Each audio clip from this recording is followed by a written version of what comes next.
You're listening to Rikki and Jimmy on Relationships, the show where we uncover the thoughts and behaviors that are sabotaging your relationship and what you can do about it. Jimmy and I are passionate about sharing the ways that imperfect partners like you and I can shift unhealthy relational dynamics and create closeness. So welcome. Drop your defenses and open your heart, eyes, and ears. Let's learn how to be the best partner we can be together. You saw my face. This will totally make it into the bloopers. Welcome to Rikki and Jimmy on Relationships. We are the first episode ever. We are so excited to have you. The theme of this very first pilot episode of ours is you don't have to be perfect to be loved. And that makes Jimmy and I the perfect hosts for this because we are two incredibly imperfect people, and we're going to tell you all about that. Absolutely. So like Rikki said, I am Jimmy. Rikki and I luckily connected over TikTok, where I decided that I wanted to start putting out some relationship/comedy oriented content. And I can't believe you're saying that as just factual and flat as you are, because Jimmy, your videos are hilarious. I love them. Like nice. When I first stumbled upon them, I couldn't get enough of them. I'm like, this guy gets it. Talk about your message a little, Jimmy. What's the main thing that you're trying to communicate to people on your TikTok page? That's really my core message is like, we all know how important our relationships are. I mean, men have a stigma of people think men don't really care about relationships, but you got into that relationship for a reason in the first place. I mean, you chose to not be single. You chose to be someone else's companion, and whether you got married or not, you chose that. Yeah. Because you wanted something from that relationship. You wanted something. That choice alone would indicate that men value it at some level, right? You value it.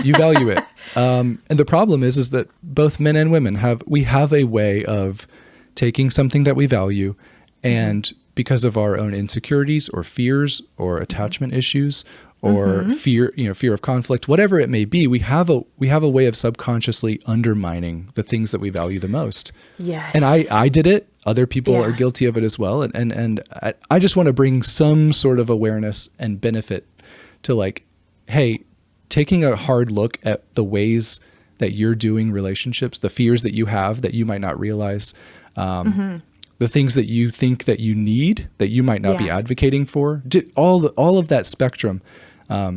It's so important to understand what those are, and are we really working towards those things, or are we just getting stuck? I think that there's so many people that are just stuck and they don't know how to get unstuck. Yeah, and I agree. I obviously was one of those people, and I want to help anybody that's in that position.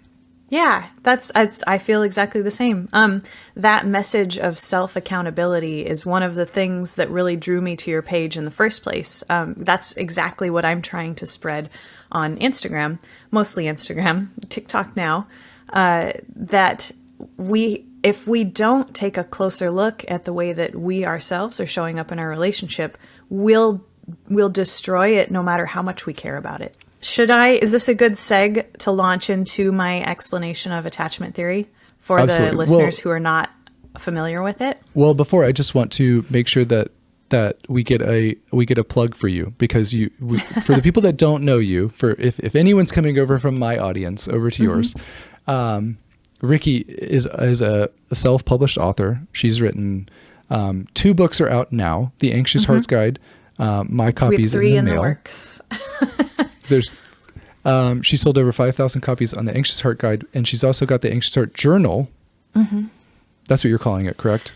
I heard you call it workbook once, but the title is actually the 21-day challenge. The 21-day challenge. It's shorter. It's shorter, but it's like a daily thing that you can go to for like a daily dose of your anxious attachment work. Perfect. And then there's multiple books in the works.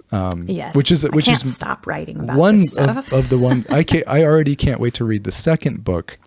I'm sorry, the third book, because it goes into, the first book's all about anxious attachment and how we can navigate that within ourselves. But the sequel to that will be how to handle that dynamic because usually you will get with an avoidant partner. Yes. And there is only about millions of people that are stuck in that dynamic, and they're thinking, So how the heck many. do I get out of this dynamic? Yeah. The upcoming workbook will be how to understand your avoidant partner. And I am very excited for that. So important. But some Go people on, sorry. from your audience who are listening may not even understand these terms, the anxious and avoidant. They may not have been exposed to them yet. So maybe I'll launch into my story. I would love for you to launch into your story. Yes. Yeah. Okay. So for years and years and years, I was a designer and a marketer. I had a very normal looking relationship, a wonderful son. And I had no idea that I was living on a totally sinking ship.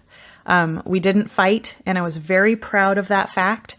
But the fact that we didn't fight meant that we weren't addressing anything that was wrong ever. It's just, we'd bury it, both of us on both sides.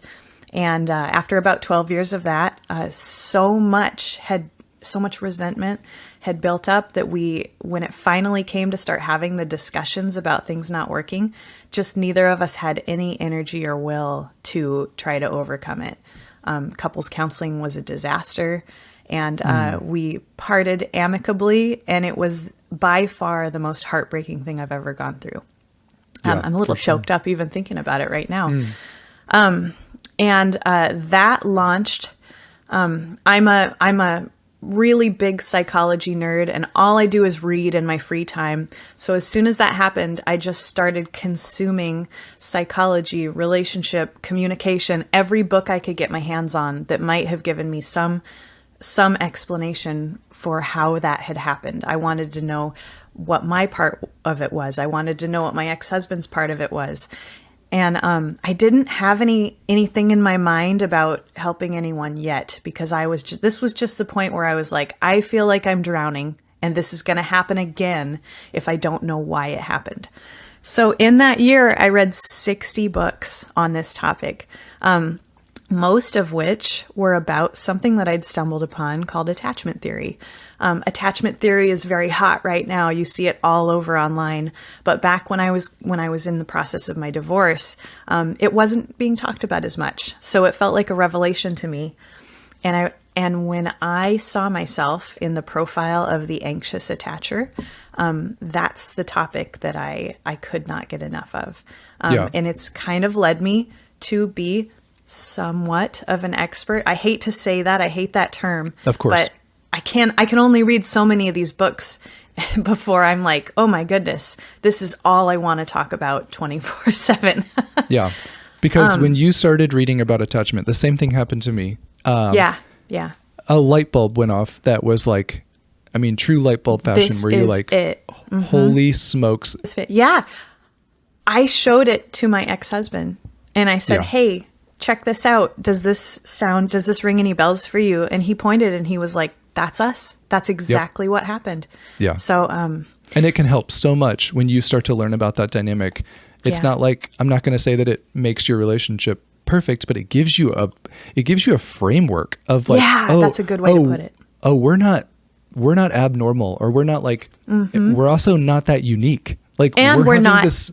Yeah. And we're not evil. Because that's the other thing, when you're so busy demonizing your spouse for this behavior that they have, learning that it's super common and there's a reason for it and an explanation, you can look at them as a human who's just struggling with a very common pattern. And that's a huge place of healing. And I understand full well that it is very difficult to look at your partner and ever think about, why are they doing this? Because there's so much hurt and there's so much resentment and there's so much distance, that you think to yourself, and it's normal and natural to think this, if they really wanted to, they would. Or if they really cared, they would.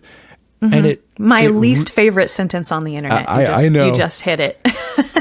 And it's so important, if you ever want to actually move your relationship forward, or if together, that you start to see them with some empathy. You have to get to a point where you can empathize. That does not mean justifying their behavior. That doesn't mean not holding them accountable, but there is a point where you can say, I am holding you accountable to this behavior. I'm not justifying what you're doing, but I'm starting to understand why. Why do you choose to do some of the things that you do? from a place of not judging you and not condemning you, but trying to understand. And it gets very difficult when you're the person that's trying to understand and you're with an avoidant person who they don't want to understand. They don't want to. Well, that's their safe places. Yeah, absolutely. So we understand that. And when it really clicks is when both people kind of see the direction that they're heading and they say, I don't really want to head in this direction. And I'm willing to, I think that's my prayer, especially when it comes to my page. Like I love hearing the stories of, like my husband or my wife was initially resistant to counseling or talking about relationships, or they kind of always thought that, if you just stop complaining, things would be fine. But now they're open. I love any story where both people are actually open to and then things start to change. Things when always they're open. Start to change. And that's not to say that things can't change if you're the only person that decides I'm going to get healthy and I'm going to stop doing certain things. So go, you can elaborate on that. I'm so glad you said that, because I want to say in my current relationship that I'm in right this second, for the first year and a half solid, I was the only one doing work. And I chose that, and I was aware of it, and completely different relationship now. And I didn't force my partner to start this work with me. I started it myself, and you can turn things around even if you're the only one. If you're the only partner listening to this right now going, this all sounds great, but they're never going to do that. I want to say there's so much that you can do on your own side of the street to change the dynamic.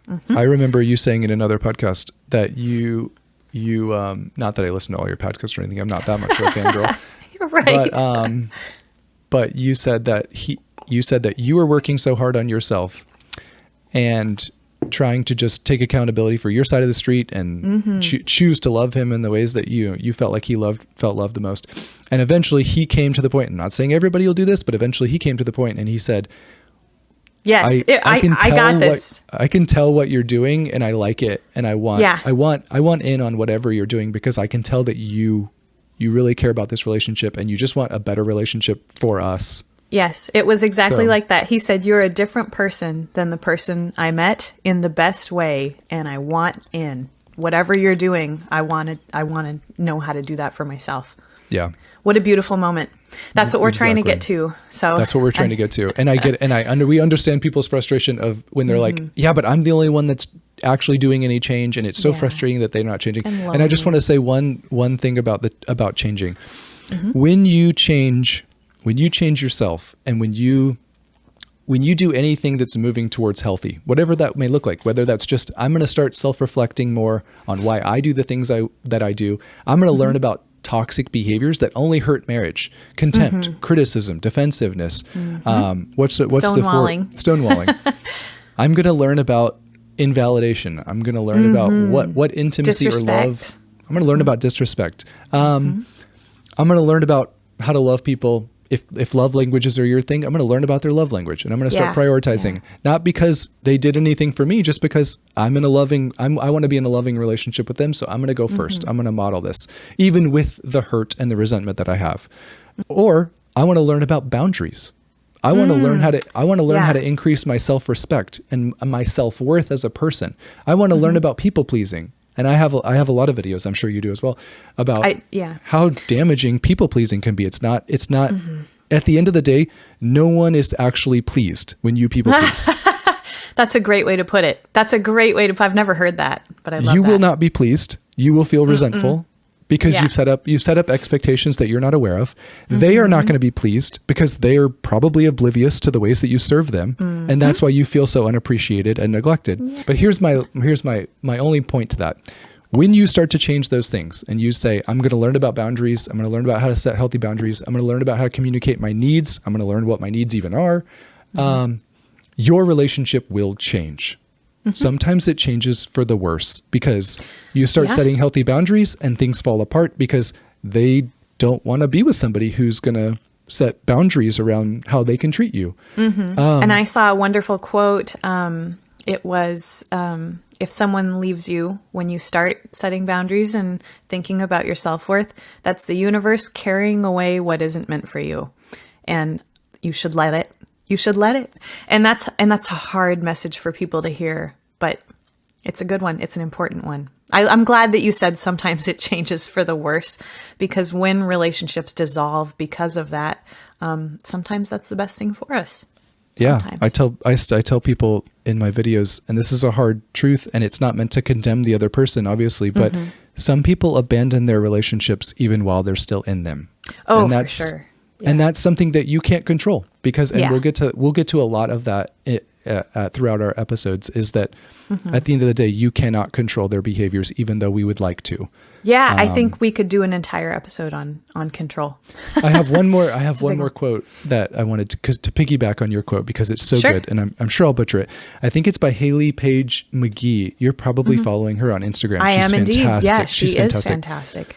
She says, when you set healthy boundaries in your relationship, sometimes they will fall apart because the only thing that was holding them up was you disregarding yourself. That's me. Yeah. And if we don't know how to set healthy boundaries, which most people don't, it's hard to show up in a healthy way in a relationship. Almost impossible. Maybe impossible.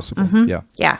So no matter what our intentions or how much we care about the other person, if we don't have healthy boundaries and a good high dose of self-worth, we're not showing up in a 50% way that the other person can even meet us at.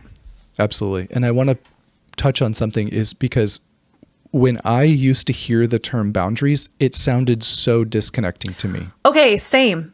I heard it and I was just the word felt like a wall and a disconnection. And I was just on a podcast with the wonderful Terry Cole. Her book is Boundary Boss.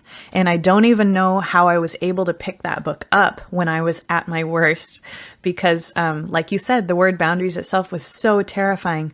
But I loved that book because it taught me a healthy boundary is a connector. It's not a disconnector. Every time. And every time. And the only person that a healthy boundary is going to disconnect you from is someone who you don't want to be around, you know? Couldn't said it better. Absolutely. Let's slide into attachment theory really quick. And Jimmy, you can rein me in if I get too wordy, because everybody tells me like I get on a bit of a tangent with this one.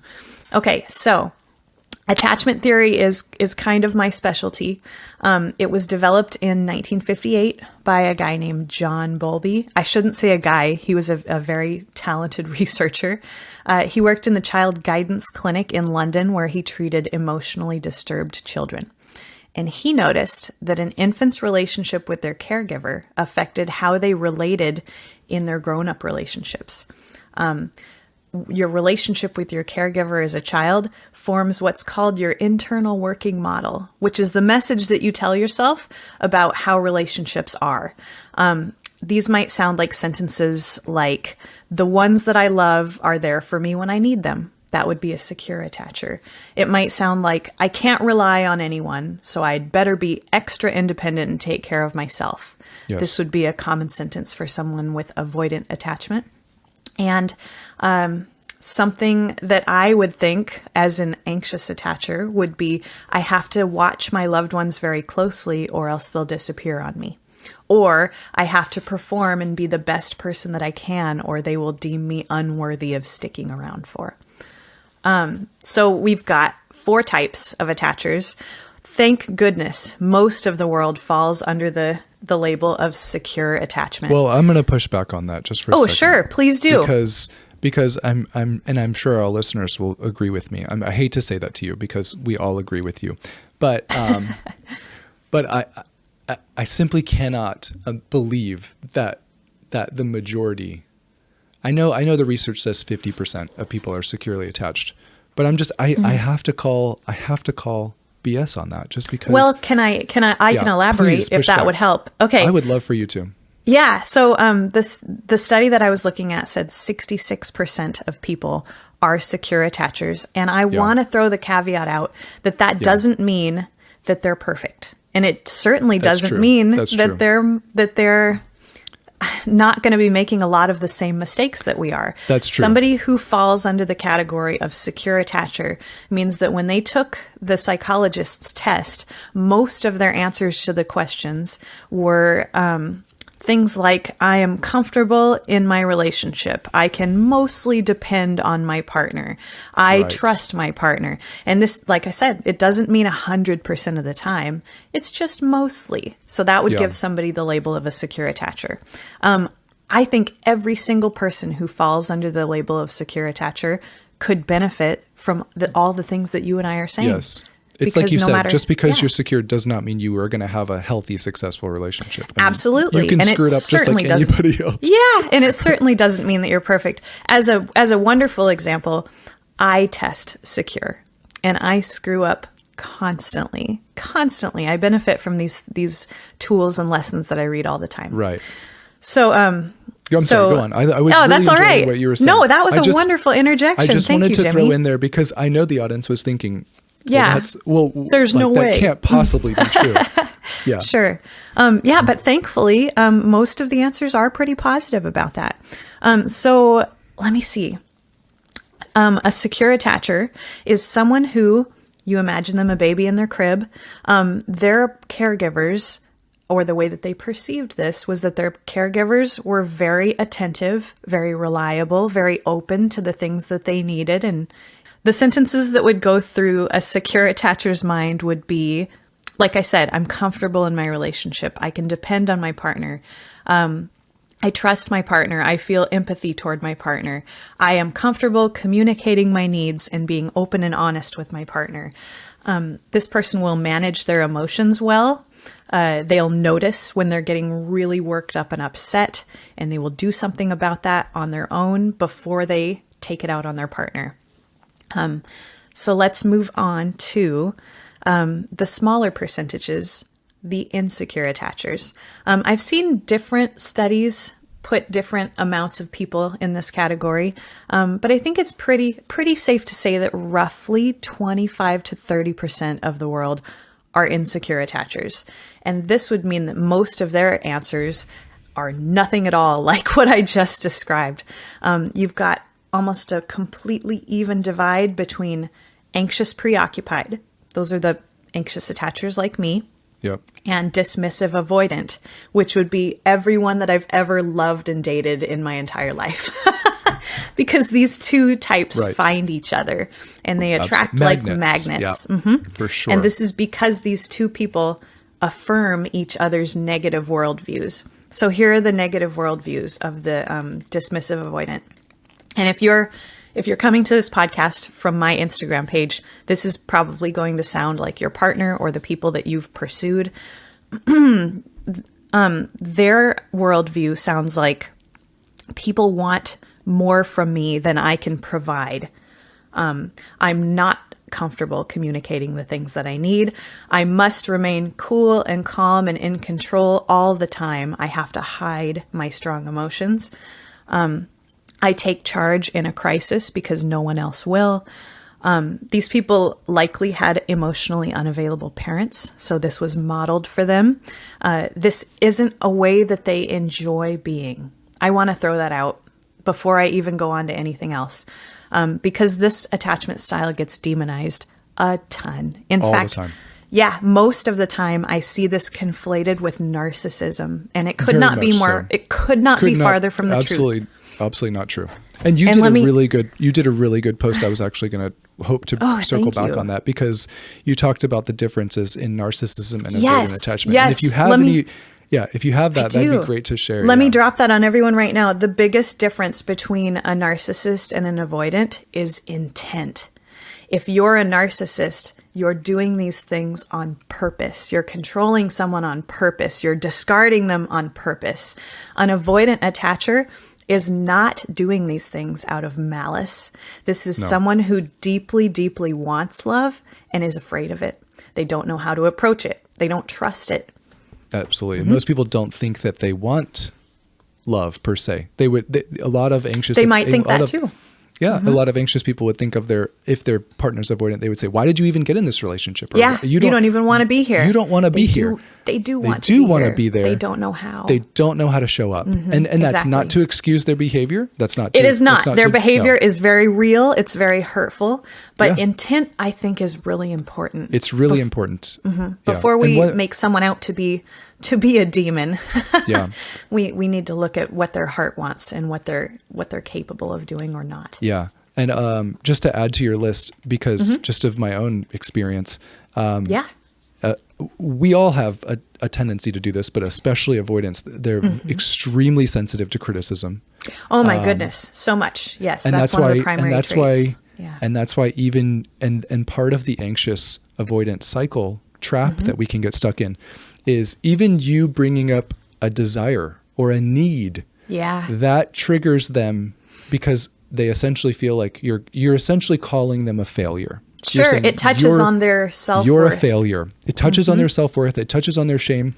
Yeah. That does not excuse their reaction to invalidate you and tell you that you're crazy and tell you that you're too needy. That does not excuse any of that, but it does explain some of it. It sure does. And if you can think of your partner as we'll use my mom's.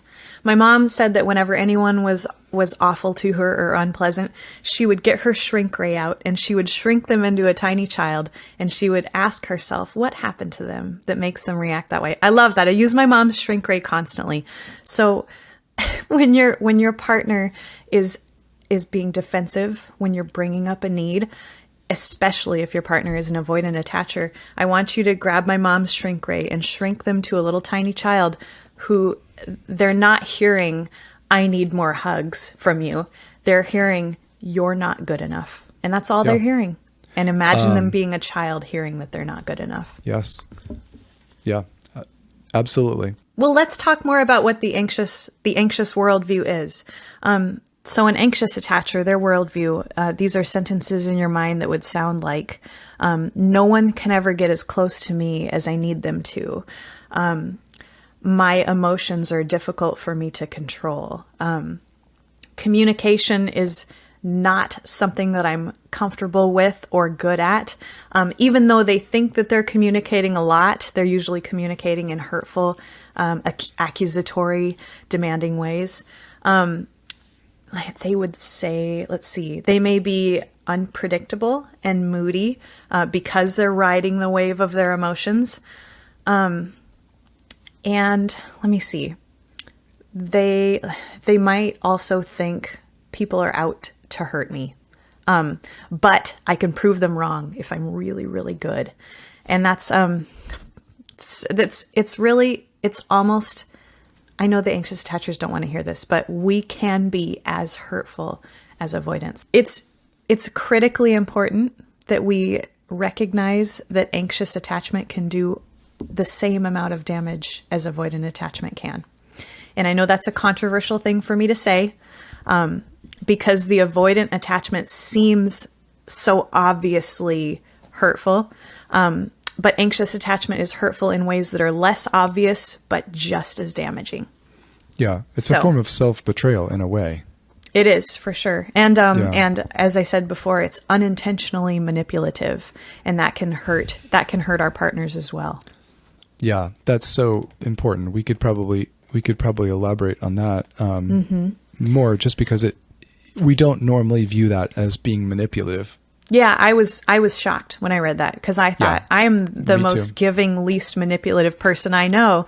And when I'd look back at the behaviors, which would be, the reason people bristle so much when you tell them that is because they don't want to accept that they've been manipulative, because that's shameful and that it's hard to admit. And certainly when I was crying about my needs not being met, I didn't feel like I was manipulating anyone. But when there are better tools to come forward with your needs, assertive communication, nonviolent communication, non-accusatory tone, when there's things that you can come to that are better, you give your partner the choice of how they want to respond instead of stomping our feet and crying, which is a way of forcing them to respond a certain way. 2 quick points I wanted to make. Just one, I don't know if you touched on sometimes the anxious partner can be a little bit more prone to codependency. 100%. Yep. And people pleasing. And that resonates with a lot of people. Me, a lot of people would say, listen, I just don't know what his problem is. I give and I give and I give and I sacrifice and I ask for the bare minimum. I mean, how many times have you heard it anxious? How many times have you said it yourself where you feel like I'm asking for the literal bare minimum.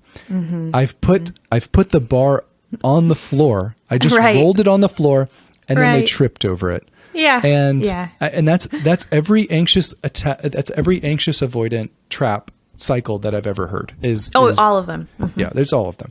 And that's not to invalidate their pain and that frustration. That frustration is real. It's so real. But you have to understand that it's because of that emotional disconnection. That's not it's not being worked on. It's not being worked on. And let's make an entire episode about this in the future. But the day that I picked the bar up off the floor and I lifted it up, my partner, I mean, obviously he didn't say this because this is a metaphor, me picking the bar up, but I picked the bar up and I lifted it and he was like, here is a real person that I can connect with. The person who lays the bar on the floor and rolls it over is not a real person. The person who actually has some needs and wants and desires, some feelings about things, that's something that a partner can connect with. If your bar is on the floor, I'm not judging you and I'm not condemning you, but you are essentially betraying yourself because you're not being your authentic self in this relationship. You have needs, wants, and desires, and you know you have them. And you aren't, this is not victim blaming because I only want the best for you, but you're not showing up as your authentic self because I'm not going to say that you're allowing them to take advantage of you. I'm just saying at the end of the day, you aren't responsible for how someone else behaves in this relationship. All you can do is all you can do. Jimmy, I want to reiterate that we are not victim shaming here because I was that person. And absolutely. I want everybody listening to know that I spent 12 years trying to make that bar on the floor thing work. It does not work. It just does not work. And it caused my partner harm and it caused me harm. And it's like, so rather than victim shaming, we're like, hey, we've got another way. And we want to tell you about it because we want the best for you and your partner. And that's kind of what boundaries and self-value is all about. Yeah. It's not about controlling the other person. No. Not at all. It's about protecting ourselves because that's all we can do at the end of the day is we show up as our authentic self. Yes. And like you said like you said before, whoever decides they don't want to be in that relationship, they weren't for us. They weren't on our team. And not in a bad way. Not in a bad way. They're just, it's a poor fit. It's a poor fit. And there's somebody else out there who will fit with them better. Absolutely. The last thing I'll say about this, because I know you have important things, but I don't want to step on anyone's toes, but choosing resentment every day of this relationship, choosing to stay in that resentment, which also a lot of times comes with some self-righteousness. Where I'm doing the things I need to do and they're the problem and they're not getting it and they need to change and they need to do this and that. That's a choice. We can't control them. And at the end of the day, we have to recognize healing only started beginning when Emily and I recognized how we were playing into this cycle.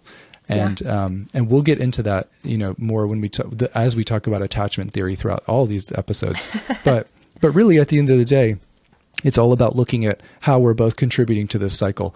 And really, if you have two people that are willing to do that, you can have an amazing relationship, even with both people being as imperfect as we are. And we all make mistakes and we all need to learn how to repair and yada, yada.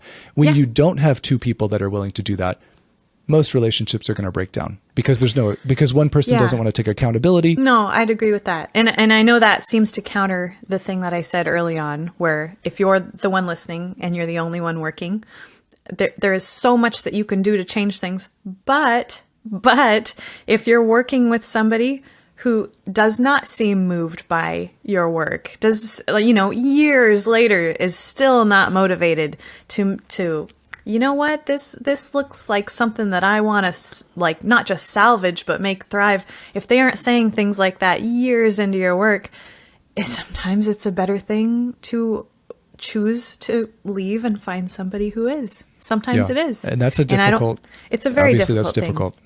Yeah. I'm not saying you don't love that person a lot, but sometimes loving ourselves means distancing ourselves from people who don't want the best for the relationship. Can I give you one last quote? And then I want to give you the floor because I love it when you talk. Your good friend, Julie Manano. Oh, that's the secure relationship for everyone playing along at home. On Instagram, if you haven't gone to the secure relationship at the secure relationship, she has a lot of fake accounts. So just get the one that almost has 1 million followers. Right. She has the most amazing work on attachment and attachment theory and how to get unstuck from those destructive cycles. And a lot of information that we take will probably be stolen from her. But she has attributed. Attributed, obviously. Right. Because we want to bring up all the people that are truly doing great work for your relationship that you can follow on Instagram or TikTok. She has a great quote, and then I want you to hear. She says, "This is from memory, so if I butcher it, I'm so sorry."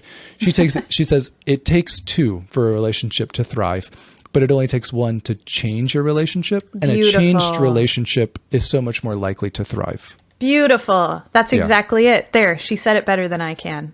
Right. I love it. And that's it. That's all our goals. I mean, it is. Yeah. And I saw something wonderful just this morning. Stan Tatkin was on a podcast, and he said, brace yourself, Jimmy. This is a good one. Two people can do things that one person can't. And that, very good. I loved it. He said that we have to be our partner's whisperer. We have to understand their patterns and cycles because they can't always catch themselves when they're in the moment doing the destructive things. And he said, we do these things automatically and without thinking, but our partners see that and they can help us and redirect us. That's what my partner Chris and I do for each other. And there's no pushback because we've already pre-agreed to this. We've said to each other, you see the things I do that I can't see. Will you help me with that? Will you call me out when I'm starting to get into these destructive patterns? Can you imagine how amazing a relationship can be when you have two people willing to say those words? I mean, it's a game changer. It's a game changer. Yeah. And that's essentially what intimacy is understanding your partner. I mean, have you heard that quote that said intimacy is into me, you see? Have you heard that? I have actually heard that. It's wonderful. I can't unsee that, but I love it. No. It's true. It's feeling truly seen and known by your partner. Exactly as you are, not as a perfect thing, but as a flawed thing that's trying. This felt like a total tangent. Where did I take us away from? Well, I can take you back. I can take you back to let's get some real life perspective as you were dating someone, or maybe just seeing in your previous relationships, like, oh, this is how anxious attachment is playing out. This is how it's manifesting itself. I had a wonderful light bulb moment. I was meeting and going on lots of first dates with guys who were really, really nice, but so boring. So boring. Yep. There were no sparks. There were no butterflies. And I wondered why, until I came across something else in attachment theory that talked about when we're deep into insecure attachment, secure attachers feel boring. And that is such a crime. I think back to all those nice guys that I would sit across the table from and try to keep myself from falling asleep. And it's because we didn't have that kind of toxic banter that would make my heart patter. They would text as soon as I got home. Hey, I had a wonderful time. And I was like I didn't want to hear that. No. That was a light bulb moment. No. You're supposed to avoid me, and then I text you 15 times. Exactly. That's how this is supposed to go. Yeah. If you don't act like a prize to be won, I'm not feeling it. Yeah. No. And that's that was a light bulb moment. It's another one of the things that really drove home for me that we can't even find a healthy relationship until we address this stuff within ourselves. I think that's so important because avoidant attachment gets a pretty bad rap. Listen, if you would just stop nagging, if you just stop complaining, things would be fine. Yeah. There's nothing wrong here, essentially, is sometimes what you'll hear from the avoidant. Right.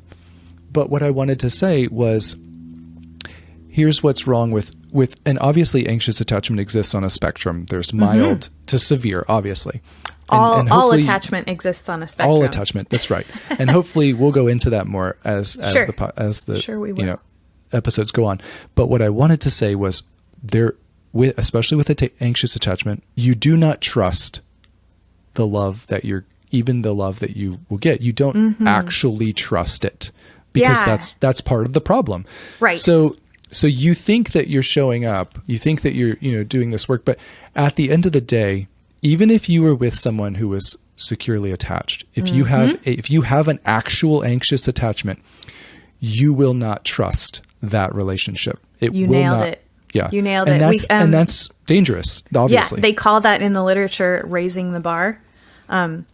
Let's say you meet somebody and maybe they're super attractive, so you overlook the fact that they're boring and secure, right? Yeah. So you're with them anyway, and they're giving you lots and lots of hugs and kisses. So here's the bar, and suddenly it will start feeling like that's not enough, and you raise it. Well, they're giving me lots of hugs and kisses, but when's the last time I got flowers? When's the last time we went out on a Friday night? So true. So true.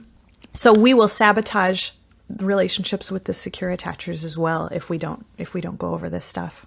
Or when's this all going to stop? Shouldn't I worry about that? I mean, when's all this? Yeah. It's all great now. No, it's true. Yeah, when is the shoe going to drop? Is a lot of the anxious when attachment. we think the shoe will drop, Jimmy, when they see who we really are deep down. Oh my gosh, that's why there has to be a mask. There has to be that's why we fall into a lot of people pleasing and. Yep, because when they find out who I really am, they're going to run for the hills. Yes, that is so important.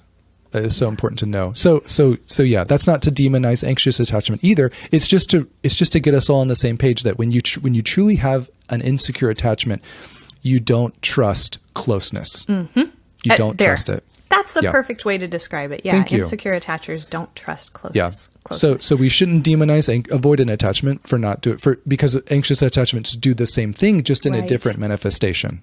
And unlike narcissists, all of these people want love. They just don't know how to go about it in a good, healthy just way. One last point on that is a lot of this stuff that we've mentioned, any manifestation, the protest behaviors, yada yada, the people pleasing, or just the avoidance, the altogether avoidance, feeling like a failure, the shame.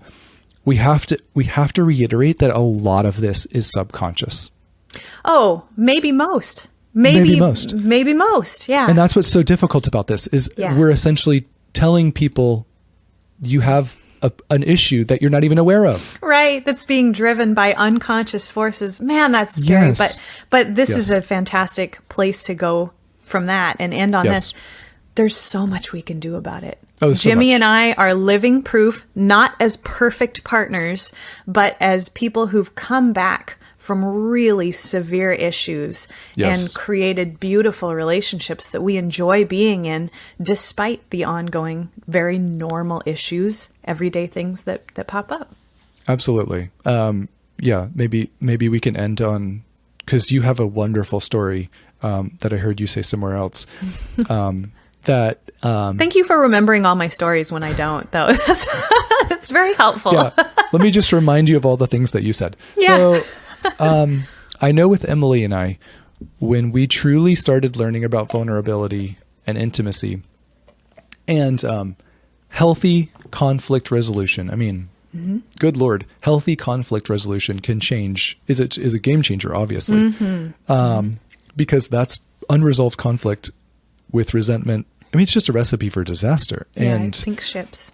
It sinks ships. And when you start to learn how to resolve conflict through validation and taking accountability and curiosity and understanding, I might have already said that. I don't remember.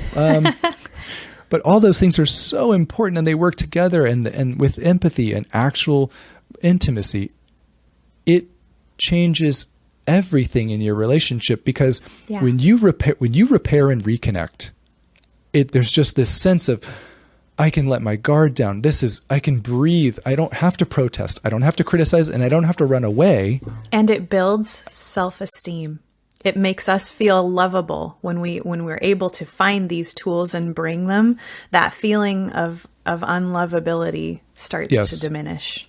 And one thing that I'm extremely jealous on, and anyone who's listening to this will be jealous of, Rikki is so good at resolving conflict.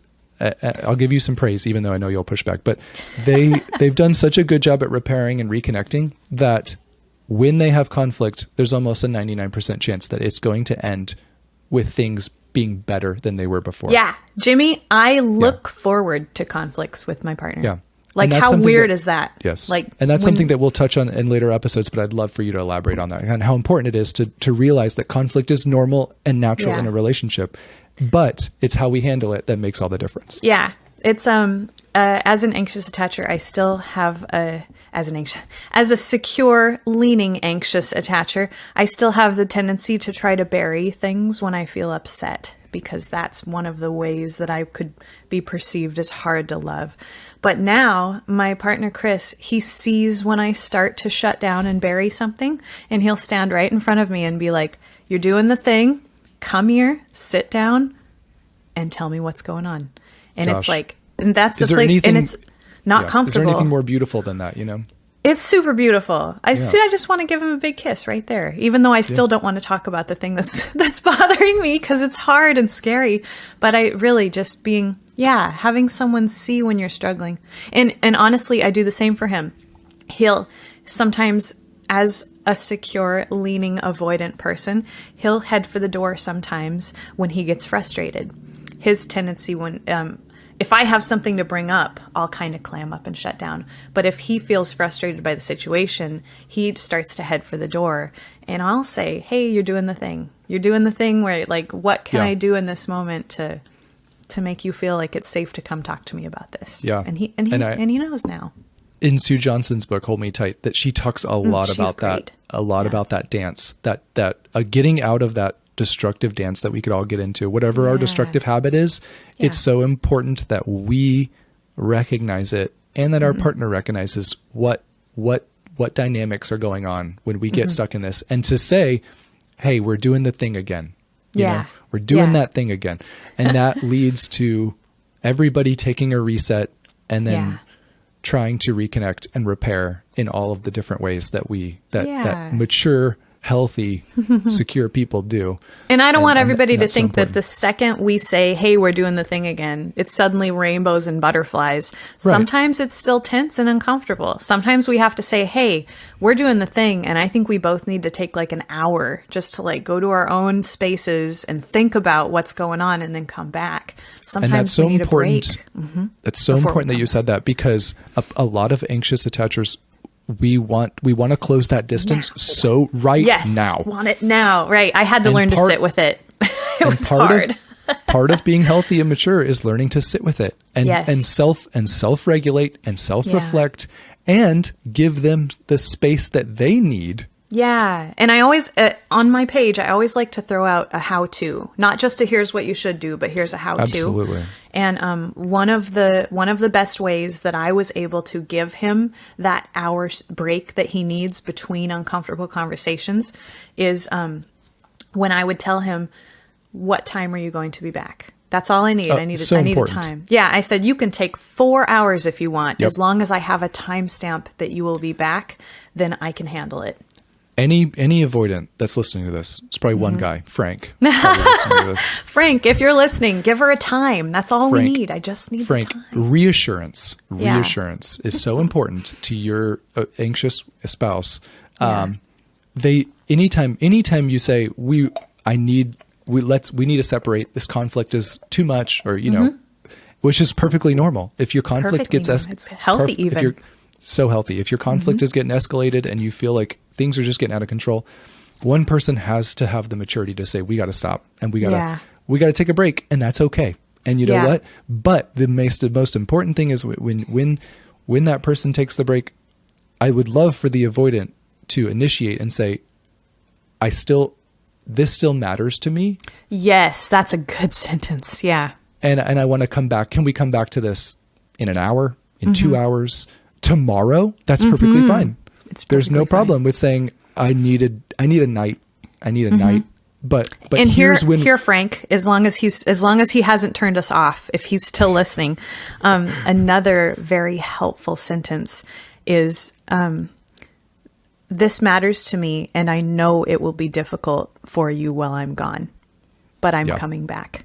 Love that. At this point. Yeah. At this Acknowledging their difficulty in letting Yeah. you go is very helpful as well. Yeah, it's so helpful. And then Mm-hmm. it's our obligation to honor that person's space. And you know, so Which is hard even for though, anxious which is very folks. difficult, but that's part of our journey that we have to learn how to do. If you were listening to this and any of this was sparking things for you and you're like, I want to hear more. I think we did a good job at giving them a taste of what the rest of the episodes will be like and contain. Jimmy and I aim to bring you tools, healthy communication. Yeah, What conflict else? resolution is going to be huge. Conflict management, boundaries is going to be big and pop Boundaries up are more gonna be than you guys huge. are comfortable with. Yeah, vulnerability. Learning Vulnerability, actually how yes. to be. You both have to learn how to be vulnerable, because another thing about the anxious that we forget is that they're actually afraid of vulnerability as well. So, yeah. And getting So, into our bodies and recognizing tension and needs and things that we don't often pay attention to as insecure attachers or people who are Yes. struggling in their relationships, sitting with discomfort and looking into it. Those will be Yeah. big topics. I believe we're going to have lots of talented therapists and coaches on the program to pick their brain too. yeah, that's going to be awesome. What needs are we even allowed to have in a relationship? I would love to do an episode on That'll that. be you know? that'll be a good one. Yeah. Yeah, I'm excited for that. Yeah. Other than that, I mean, Yeah, can't that about think of sums too it up much for else. today. yeah. Cool. So we want to thank you so much for listening. Yeah, and enjoy Jimmy, watching. thanks for doing this with me too. By the Yes, way, I just can't a wait. personal thank you to you. Yes, This was fun. This is what we both love doing. We love talking about relationships, and we found someone to listen, Yeah, even if it's just ourselves. right. I think it's going to be great, and I'm excited to share this stuff in upcoming episodes with you and everybody else. Yeah. All right. Well, thank you again for listening.